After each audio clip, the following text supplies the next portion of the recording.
ಕರ್ನಾಟಕದ ಎಲ್ಲ ಸ್ಪರ್ಧಾಕಾಂಕ್ಷಿಗಳಿಗೆ ನಮಸ್ತೆ. ಸ್ಪರ್ಧಾಕಾಶಿ ಅಕಾಡೆಮಿಗೆ ತಮ್ಮೆಲ್ರಿಗೂ ಸ್ವಾಗತ. ಇವತ್ತು ಒಂದು ವಿಶೇಷವಾಗಿರ್ತಕ್ಕಂಥ ದಿನ. ಸ್ನೇಹಿತರೆ, ಮೊದಲನೇದಾಗಿ ನಾವು ಕರ್ನಾಟಕ ರಾಜ್ಯದ ಮುಖ್ಯಮಂತ್ರಿಗಳಿಗೆ ಮತ್ತು ಸಿ.ಎಸ್ ಆಗಿರ್ತಕ್ಕಂಥ ಶಾಲಿನಿ ರಜನೀಶ್ ಮೇಡಮ್ ಅವರಿಗೆ ತುಂಬ ಹೃದಯದ ಧನ್ಯವಾದಗಳನ್ನ ಹೇಳಕ್ ಇಷ್ಟಪಡ್ತಾ ಇದ್ದೀನಿ. ಯಾಕಂತಂದ್ರೆ 15/6/2026 ರಂದು ಕರ್ನಾಟಕ ರೈತ ಸಂಘಟನೆ ಜೊತೆಗೆ ಎಲ್ಲ ವಿದ್ಯಾರ್ಥಿ ಮುಖಂಡರು ಕರ್ನಾಟಕ ರಾಜ್ಯದ ಮುಖ್ಯಮಂತ್ರಿಗಳನ್ನ ಭೇಟಿ ಮಾಡಿ ಸುದೀರ್ಘವಾಗಿರ್ತಕ್ಕಂಥ ಒಂದು ವರದಿಯನ್ನ, ಏನು ಭ್ರಷ್ಟಾಚಾರ ಕರ್ಮಕಾಂಡಗಳು ಏನಾಗಿದೆ, ಕೆ.ಎಸ್ ಆಗಿರ್ಬೋದು, ಪಿ.ಡಿ.ಒ ಆಗಿರ್ಬೋದು, ವಿಲೇಜ್ ಅಕೌಂಟ್ ಆಗಿರ್ಬೋದು, ಇವೆಲ್ಲ ಕರ್ಮಕಾಂಡಗಳನ್ನ ನಾವೇನಪ್ಪಾ ಅಂತಂದ್ರೆ ವರದಿಯ ಜೊತೆಗೆ ಸಿ.ಎಂ ಅವ್ರನ್ನ ಭೇಟಿ ಮಾಡಿದೀವಿ, ಮತ್ತೆ ಅದರ ಜೊತೆಗೆ ಸಿ.ಎಸ್ ಅವ್ರನ್ನ ಭೇಟಿ ಮಾಡಿದೀವಿ. ಇದ್ರ ಬಗ್ಗೆ ಸುದೀರ್ಘವಾಗಿ ಚರ್ಚೆಯನ್ನ ಮಾಡಿದೀವಿ.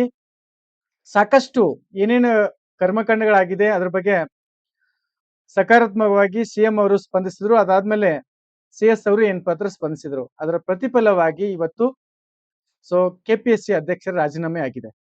ಸ್ನೇಹಿತರೆ, ಎಷ್ಟು ಸುಲಭವಾಗಿ ರಾಜೀನಾಮೆ ಕೊಡ್ಲಿಕ್ಕೆ ಸಾಧ್ಯ ಇಲ್ಲ. ಯಾಕಂದ್ರೆ ಈಗ ಯಾವುದೋ ಒಂದು ಮಗಳ ಕೇಸಲ್ಲಿ ಸಿಕ್ಕಾಕೊಂಡು ರಾಜೀನಾಮೆ ಕೊಟ್ಟಿದ್ದಾರೆ ಅಂತಂದ್ರೆ ಅದು ತಪ್ಪು.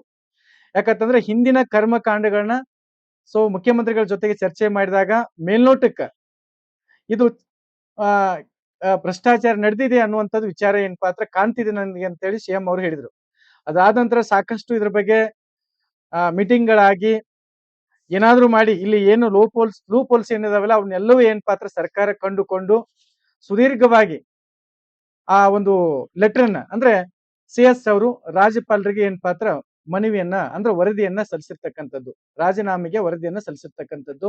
ಅದಾದ ನಂತರ ಸಾಕಷ್ಟು ಬೆಳವಣಿಗೆ ಆಗಿ ಈಗ ರಾಜ್ಯಪಾಲರು ಅವರನ್ನ ಏನಪ್ಪಾ ಅಂದ್ರೆ ಡಿಸ್ಮಿಸ್ ಮಾಡಿರ್ತಕ್ಕಂಥದ್ದು. ಇಲ್ಲಿ ಸಾಕಷ್ಟು ನೊಂದ ಬೆಂದ ಜೀವಗಳಿದಾವ್ರಿ ಇದರಲ್ಲಿ ಸಾಕಷ್ಟು. ಯಾಕಂದ್ರೆ ಅನೇಕ ವರ್ಷಗಳಿಂದ 4-5 ವರ್ಷಗಳಿಂದ ಕೆಪಿಎಸ್ಸಿ ಒಂದು ಇದರಲ್ಲಿ ಹುದ್ದೆಗಳನ್ನ ಪಡ್ಕೋಬೇಕು ಅಂತೇಳಿ ಸಾಕಷ್ಟು ಜನರ ಜೀವನ ಏನಪ್ಪಾ ಅಂದ್ರೆ ಹಾಳಾಗಿದೆ. ದುಡ್ಡಿದ್ದವ್ರಿಗೆ ಏನಪ್ಪಾ ಅಂದ್ರೆ ಉದ್ಯೋಗ ಅವಕಾಶಗಳನ್ನ ಕೊಟ್ಟಿರ್ತಕ್ಕಂಥದ್ದು ಕೆಪಿಎಸ್ಸಿ ನಿಮ್ಗೆ ಗೊತ್ತಿದೆ. ಇಲ್ಲಿ ಅಧ್ಯಕ್ಷ ಮತ್ತು ಸದಸ್ಯರು ರಾಜೀನಾಮೆ ಈಗೇನು ಅಧ್ಯಕ್ಷರು ರಾಜೀನಾಮೆ ಕೊಟ್ಟಿದ್ದಾರೆ, ಸದಸ್ಯರು ಸಹಿತ ಅದೇ ಒಂದು ಮಾದರಿಯಲ್ಲಿ ಇದ್ದಾರೆ. ಅಂದ್ರೆ ಸಾಕಷ್ಟು ಭ್ರಷ್ಟಾಚಾರವನ್ನ ಕರಪ್ಷನ್ ಮಾಡ್ತಕ್ಕಂಥದ್ದು. ಅವ್ರದ್ದು ಸಹ ಏನಪ್ಪಾ ಅಂದ್ರೆ ಒಟ್ಟಾರೆ ಕೆಪಿಎಸ್ಸಿ ರೀಫಾರ್ಮ್ಸ್ ಆಗ್ಬೇಕು ಅನ್ನುವಂತ ಒಂದು ವಿಚಾರವನ್ನ ನಾವೆಲ್ಲ ಅವತ್ತು ಇಟ್ಕೊಂಡಿದ್ದೀವಿ.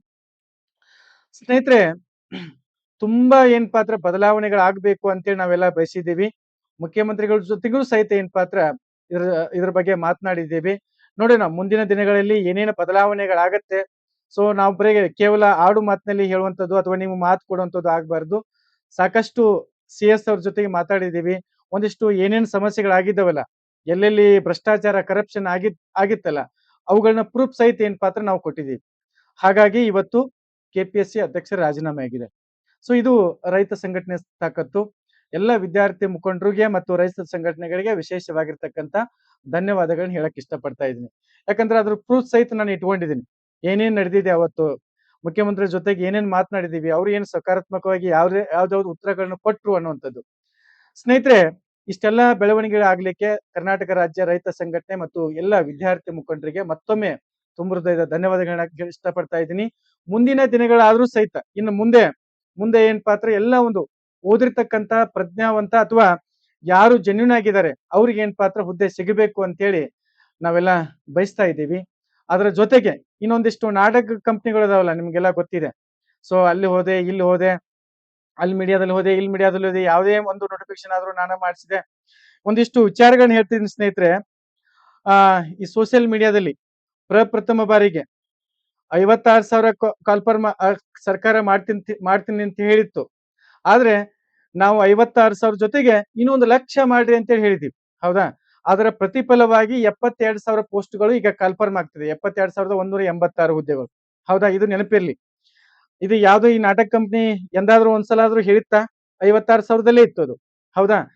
ಇದ ಪ್ರತಿಫಲ ಕಂಪ್ಲೀಟ್ ಬರೀ ಏನು ಅಂತಂದ್ರೆ ಅಡ್ವಾಂಟೇಜ್ ತೆಗೆದುಕೊಳ್ಳುವ ಆಗಬಾರ್ದು ಅನ್ನುವ ಕಾರಣಕ್ಕಾಗಿ ಈ ಮಾತನ್ನ ನಿಮ್ಗೆ ಹೇಳ್ತಾ ಇದ್ದೀವಿ. 1,00,000 ಹುದ್ದೆಗಳನ್ನ ಕಾಲ್ಫಾರ್ಮ್ ಮಾಡ್ತೀವಿ ಅಂತ ಹೇಳ್ತಾ ಇದ್ದೀವಿ. ಮತ್ತೊಂದ್ಸಲ ನಿಮ್ಗೆ ಮಾತು ಕೊಡ್ತಾ ಇದ್ದೀನಿ, 56,000 ಜೊತೆಗೆ 1,00,000 ಹುದ್ದೆಗಳು ಫಿಲ್ ಆಗ್ಲೇಬೇಕು ಅಂತೇಳಿ ನಮ್ಮ ಅಜೆಂಡಾ ಇರ್ತಕ್ಕಂಥದ್ದು. ಇನ್ನು ಇದಾದ್ಮೇಲೆ ಏನು ಈ ಕೆಪಿಎಸ್ಸಿ ಅಧ್ಯಕ್ಷರಿರಲ್ಲ, ಇದರಲ್ಲಿ ಇವ್ರಿಗೆ ಒಂದು ಲೆಟರ್ ಅನ್ನ ಬರೆದಿರ್ತಕ್ಕಂಥದ್ದು, ಮತ್ತೆ KPSC ಮುಂದೆ ಹೋಗಿ ಒಂದು ಡ್ರಾಮಾವನ್ನ ಮಾಡ್ತಕ್ಕಂಥದ್ದು, ಡ್ರಾಮಾ ಕಂಪ್ನಿ.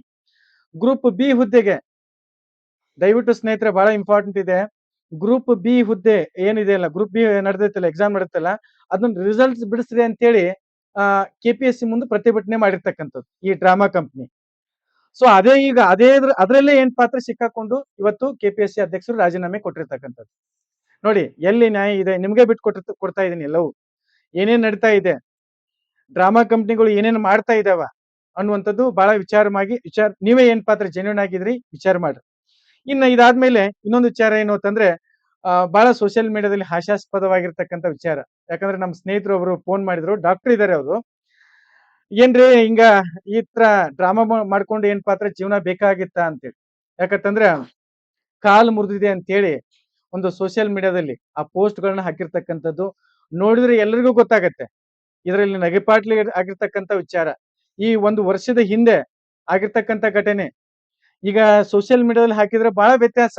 ಆದ್ರೆ ಫಸ್ಟ್ MRI ಸ್ಕ್ಯಾನಿಂಗ್ ದಾಗ ಒಬ್ಬ ವ್ಯಕ್ತಿಯ ಒಂದು ಪ್ರಮುಖವಾಗಿ ಡಾಟಾ ಇರುತ್ತೆ, ಆತನ ಹೆಸರು ಇರುತ್ತೆ, ಯಾವಾಗ ಡೇಟ್ ಅನ್ನೋದು ಇರುತ್ತೆ, ಹೌದಾ, ಅದನ್ನ ಮೆನ್ಷನ್ ಮಾಡಿರ್ತಕ್ಕಂಥದ್ದು. ಮತ್ತೆ ಅಲ್ಲಿರ್ತಕ್ಕಂಥ ಕ್ಯಾಪ್ಸ್ ಗಳನ್ನ ನೋಡಿದ್ರೆ ಸೊ ಮನುಷ್ಯನಿಗೆ ಅಷ್ಟು ಆಗಿರ್ತಕ್ಕಂಥ ವಿಚಾರದಲ್ಲಿ ನಡಿಲಿಕ್ಕಿನ ಬರೋದಿಲ್ಲ. ಹಾಗಾದ್ರೆ ಈ ವ್ಯಕ್ತಿ ಹೆಂಗ್ ನಡೆದ ಇಲ್ಲಿವರೆಗೆ? ಯಾಕೆ ನೀವು ಈ ರೀತಿ ಪಬ್ಲಿಸಿಟಿಗಳನ್ನ ತೆಗೆದುಕೊಳ್ಳಕ್ಕೆ ನಾಚಿಕೆ ಬರೋದಿಲ್ವಾ? ಇಂಥ ಒಂದು ಹೇಸಿಗೆ ಜೀವನ ಮಾಡ್ಬೇಕಾ? ಸೊ ಇದು ಸರಿ ಆಗೋದಿಲ್ಲ. ನಾನು ಯಾಕಂದ್ರೆ ಈ ಮಾತನ್ನ ಹೇಳ್ತಾ ಇದ್ದೀನಿ ಅಂತಂದ್ರೆ, ಇರ್ಲಿ ನಿಮ್ಮ ವೈಯಕ್ತಿಕ ಜೀವನ ಅಥವಾ ನೀವೇನೋ ಸಮಾಜಕ್ಕೆ ಮಾಡಿದ್ರೆ ಅಂದ್ರೆ ಅದು ನಿಮಗೆ ಇರುತ್ತೆ, ಅದು ಎಲ್ಲಿ ಹೋಗೋದಿಲ್ಲ. ಅಡ್ವಾಂಟೇಜ್ ಅನ್ನ ತೆಗೆದುಕೊಳ್ಳುವಂಥದ್ದು ಯಾಕ? ಇಷ್ಟು ಕೀಳ್ಮಟ್ಟಕ್ಕೆ ಹೋಗಿ ಅಡ್ವಾಂಟೇಜ್ ತಗೋಬೇಕಾ? ಅಲ್ರಿ, ನಮಗೂ ಸಾಕಷ್ಟು ಹೆಲ್ತ್ ಇಶ್ಯೂ ಆಗಿದೆ. ನಾವೇನಾದ್ರು ಹೇಳ್ತೀವ ಎಲ್ಲರೇ? ಸಾಕಷ್ಟು ಕೆಲಸಗಳನ್ನ ಮಾಡಿದೀವಿ, ನಿಮ್ಗಿಂತ ಜಾಸ್ತಿ ಕೆಲಸಗಳನ್ನ ನಾವು ಮಾಡಿದೀವಿ. 56,000 ಜೊತೆಗೆ ಮತ್ತೆ 15-16,000 ಪಿಲ್ ಮಾಡಿಸಿದೀವಿ. ಅದು ನಮ್ ತಾಕತ್. ನಿಮ್ ತಾಕತ್ ಏನಿಲ್ಲ, ಬರೇ ಜೈ ಜೈ ಜೈ ಅನ್ಕೋತ ಏನ್ ಪಾತ್ರ ಸೋಷಿಯಲ್ ಮೀಡಿಯಾದಲ್ಲಿ ಬರೇ ಅರೆಸ್ಟ್ ಆಗೋದು ಬಿಟ್ರೆ ಏನೂ ಇಲ್ಲ. ಇದು ಇಂಥವೆಲ್ಲ ಬಿಟ್ಬಿಡಿ. ಯಾಕಂದ್ರೆ ಎಲ್ರೂ ಜೆನ್ಯೂನ್ ಆಗಿದ್ದಾರೆ. ಏನ್ ಮಾಡ್ತಾ ಇದೀವಿ, ಸ್ವಲ್ಪ ಸ್ಟೂಡೆಂಟ್ಗಳಿಗೆ ನ್ಯಾಯವನ್ನು ಒದಗಿಸುವಂತ ಜವಾಬ್ದಾರಿ ನೀವು ಮಾಡೋಣ, ನಾವು ಮಾಡೋದ. ಇದೆಲ್ಲ ಬಿಟ್ಟು ಅಡ್ವಾಂಟೇಜ್ ತೆಗೆದುಕೊಳ್ಳಿಕ್ಕೆ, ಸಿಂಪತಿಯನ್ನ ಗಿಟ್ಟಿಸ್ಕೊಳ್ಳಿಕ್ಕೆ ಒಂದು ಸೋಷಿಯಲ್ ಮೀಡಿಯಾದಲ್ಲಿ ಪೋಸ್ಟ್ ಹಾಕ್ತೀನಿ, ಸಿಂಪತಿ ಬರ್ಬೇಕಲ್ಲ, ಇವೆಲ್ಲ ನಾಟಕಗಳನ್ನ ಬಿಟ್ಟು ಬಿಡಿ. ಎಲ್ರು ಏನ್ ಪಾತ್ರ ಬುದ್ಧಿವಂತ ಇರ್ತಾರೆ. ಅದು ಒಂದು ವರ್ಷದ ಹಿಂದೆ ಮತ್ತೆ ಈಗ ಇರ್ತಕ್ಕಂಥ ಅವುಗಳನ್ನ ನೋಡಿದ್ರೆ ನಿನಗ್ ನಡಿಯಾಕ ಬರಬಾರ್ದು, ಆ ರೀತಿ ಏನ್ ಪಾತ್ರ ಅದು ಆಗಿದೆ. ಇವೆಲ್ಲ ಬಿಟ್ಟು ಸಾಧ್ಯವಾದ್ರೆ ವಿದ್ಯಾರ್ಥಿಗಳಿಗೆ ಒಳ್ಳೇದು ಮಾಡಿ. ಇಲ್ಲ ಅಂತಂದ್ರೆ ಮಾಡಕ್ ಆಗುದಿಲ್ಲ ಅಂತಂದ್ರೆ ಬಿಟ್ಟು ಮನ್ಯಾಗ ಕುತ್ಕೊಂಡು ಇರ್ಬೇಕು. ಯಾಕಂದ್ರೆ ನಾವು ನೋಡಿ, ಈಗ ರೈತ ಸಂಘಟನೆ ನಾವು ಸಾಕಷ್ಟು ವರ್ಕ್ಗಳನ್ನ ಮಾಡಿದೀವಿ. ನಾವು ಪಬ್ಲಿಸಿಟಿ ತೆಗೆದುಕೊಳ್ಳದೆ ವರ್ಕ್ ಮಾಡ್ತೀವಿ. ಇದು ಪಬ್ಲಿಸಿಟಿ ಇಷ್ಟೇ. ನಾನು ಈ ವಿಚಾರವನ್ನ ಎಲ್ಲ ಒಂದು ಆಸ್ಪಿರೆಂಟ್ಗೆ ಬಿಟ್ಕೊಡ್ತಾ ಇದ್ದೀನಿ. ನೀವೇ ಏನ್ ಪಾತ್ರ ತೀರ್ಮಾನ ಮಾಡಿ, ಯಾರು ಯಾವ ರೀತಿ ಮಾಡ್ತಾ ಇದಾರೆ ಅಂತ. ಓಕೆ ಸ್ನೇಹಿತರೆ, ಥ್ಯಾಂಕ್ ಯು ಸೋ ಮಚ್.